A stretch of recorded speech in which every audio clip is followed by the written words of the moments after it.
আসসালামু আলাইকুম, সবাইকে স্বাগত বিডি টাইমসের। এতদিনে এই প্রথম ইরান যুদ্ধের ভয়াবহতা দেখাতে শুরু করেছে। যুদ্ধ শুরু করলে যে কি হয় তার প্রমাণ দিতে শুরু করেছে তেহরান। ইরানের প্রথম শুরুটা ছিল আরবদের জন্য। প্রকৃত যুদ্ধ ইরান মাত্র শুরু করলো ইসরায়েল এবং যুক্তরাষ্ট্রের বিরুদ্ধে। এই প্রথম যুক্তরাষ্ট্র এবং ইসরায়েলের বিরুদ্ধে ইরান তাদের অত্যাধুনিক অস্ত্র ব্যবহার করতে শুরু করেছে। ইরান তাদের উন্নত হাইপারসনিক এবং কোস্টার বোমা এই প্রথম যুক্তরাষ্ট্র এবং ইসরায়েলের উপরে হিট করেছে। ইসরায়েলের প্রধান শহরগুলোতে মানুষ বসবাস করার অযোগ্য করে দিয়েছে ইরান। যুক্তরাষ্ট্র এবং ইসরায়েলের 8টি উন্নত মানের রাডার ব্যবস্থা সম্পূর্ণভাবে ধ্বংস করে দিয়েছে তেহরান।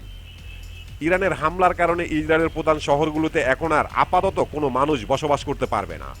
কতটা শক্তিশালী ইরানের হাইপারসনিক এবং কোস্টার বোমা, যুদ্ধের পরিস্থিতি এখন কোন দিকে যাবে, এই বিষয়গুলো নিয়ে বিশ্লেষণ করব এই ভিডিওতে। আশা করি ভিডিওটি শেষ পর্যন্ত দেখবেন।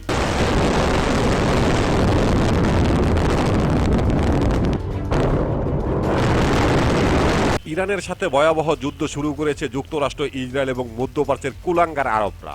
এর বিপরীতে ইরান নিজেদের প্রথম যুদ্ধটা শুরু করেছিল আরবদের বিরুদ্ধে।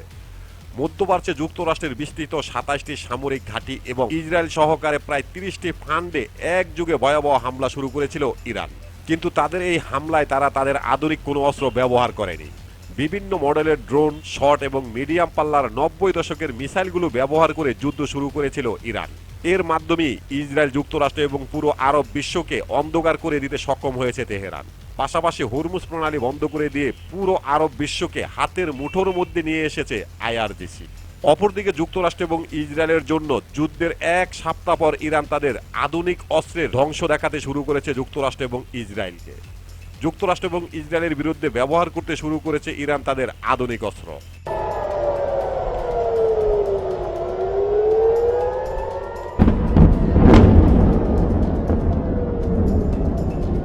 সময়টা মার্চের 5 তারিখ ভোরে ইসরায়েলকে লক্ষ্য করে অপারেশন 2 প্রমিস 4 এর 19তম দফার ভয়াবহ আক্রমণ শুরু করেছে ইরানের ইসলামী বিপ্লবী guard corps IRGC.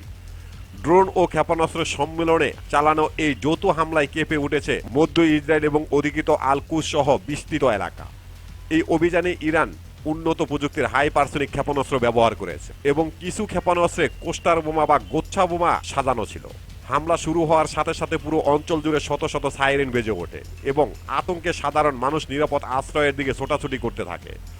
Israeli home fund commando জানিয়েছে গুজদান এলাকা সহ প্রায় 194টি বসতিতে একযোগে বিপদ সংকেতের সতর্কতা জারি করা হয়। তেল আবিব এবং মধ্য ইসরায়েলে অন্তত 20 থেকে 25টি প্রচণ্ড বিস্ফোরণের শব্দ শোনা গেছে। এদিকে এই অভিযানে ওই অঞ্চলে থাকা মার্কিন ঘাঁটিগুলোতে আঘাত এনেছে।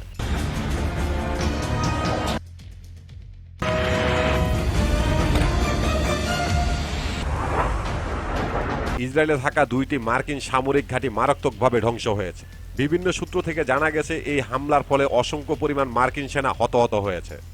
এর পাশাপাশি যুক্তরাষ্ট্রের উন্নত প্রযুক্তি দিয়ে তৈরি করা আকাশ প্রতিরক্ষা ব্যবস্থা ঠাট সম্পূর্ণভাবে ধ্বংস হয়ে গেছে।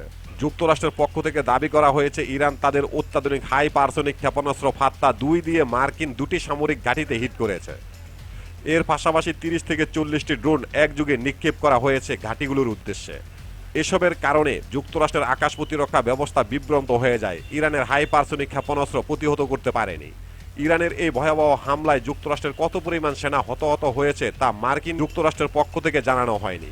তবে বিভিন্ন সূত্র থেকে জানা যায় ইরানের এই হামলায় 2 থেকে 250 মার্কিন সেনা হতাহত হয়েছে।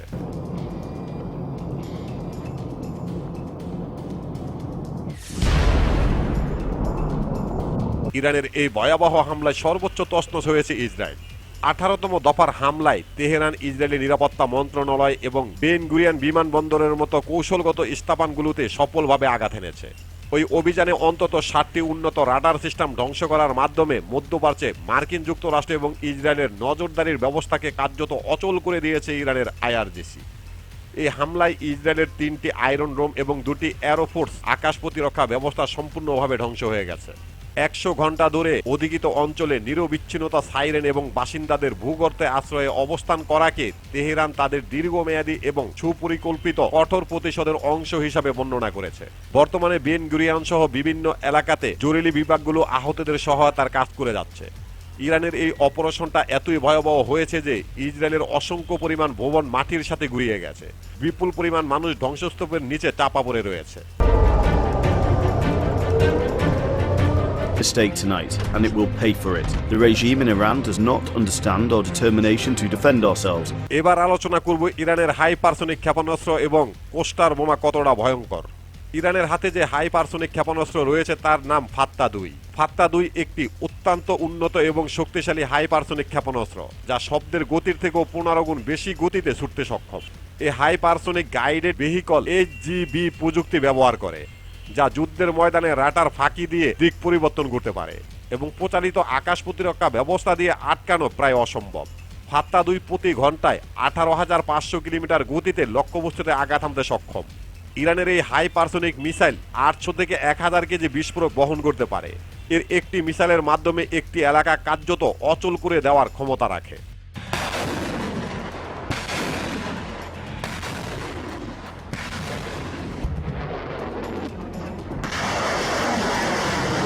এখন প্রশ্ন হলো, যে সমস্ত অঞ্চলে ইরান এই হামলা চালিয়েছে সে সমস্ত অঞ্চলে কেন মানুষ বসবাস করা সম্ভব হচ্ছে না?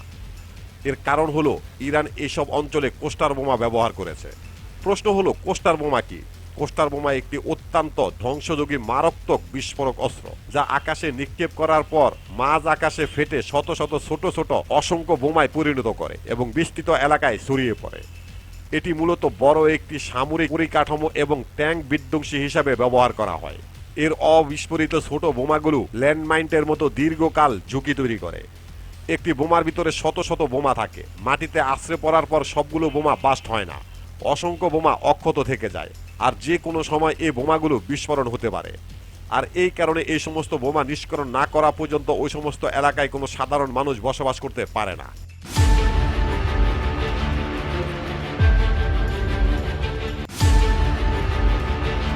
এখন আলোচনা করব এই যুদ্ধটা কোন দিকে এগিয়ে যাচ্ছে, এই যুদ্ধের পরিণতি কি হবে। এটা সম্পূর্ণভাবে নির্ভর করছে যুক্তরাষ্ট্রের উপরে। যুক্তরাষ্ট্র যদি মধ্যপ্রাচ্য থেকে পিছিয়ে যায় তাহলে হয়তোবা যুদ্ধটা আস্তে আস্তে শেষ হয়ে যাবে, কিন্তু আপাতত যুদ্ধটা বন্ধ হওয়ার সম্ভাবনা নাই, কারণ যুক্তরাষ্ট্রের সিনেটে ট্রাম্পের পক্ষে এবং যুদ্ধের পক্ষে ভোট পড়েছে, মানে যুদ্ধটা চলবে।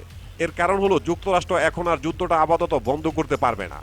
যুক্তরাষ্ট্র যদি পিছিয়ে যায় তাহলে ইসরায়েল ইরানের কাছে কতদিন টিকতে পারবে তা সময়ই বলে দেবে। ইসরায়েলকে বাঁচাতে হলেও যুক্তরাষ্ট্র ইরানের সঙ্গে যুদ্ধ চালিয়ে যেতে হবে। তাহলে প্রশ্ন হলো, ইরান কতদিন যুক্তরাষ্ট্র, ইসরায়েল এবং আরবদের বিরুদ্ধে যুদ্ধ চালিয়ে যেতে পারবে? ইরান এমন একটি ভয়াবহ যুদ্ধের জন্য নিজেদেরকে প্রায় 40 বছর যাবৎ প্রস্তুত করেছে। তাই নিশ্চিত করে বলা যায় ইরান অন্তত 2 বছর এমন একটি যুদ্ধ চালিয়ে নিতে পারবে। বিশ্লেষকদের ধারণা 2 বছর তো অনেক সময়। এই যুদ্ধটা যদি মাত্র 2 মাসও চলে তাহলে পৃথিবীর মানচিত্র বদলে যাবে, কারণ আস্তে আস্তে অসংখ্য পরিমাণ দেশ এই যুদ্ধে যুক্ত হবে, যা তৃতীয় বিশ্বযুদ্ধের সূত্রপাতও ঘটতে পারে।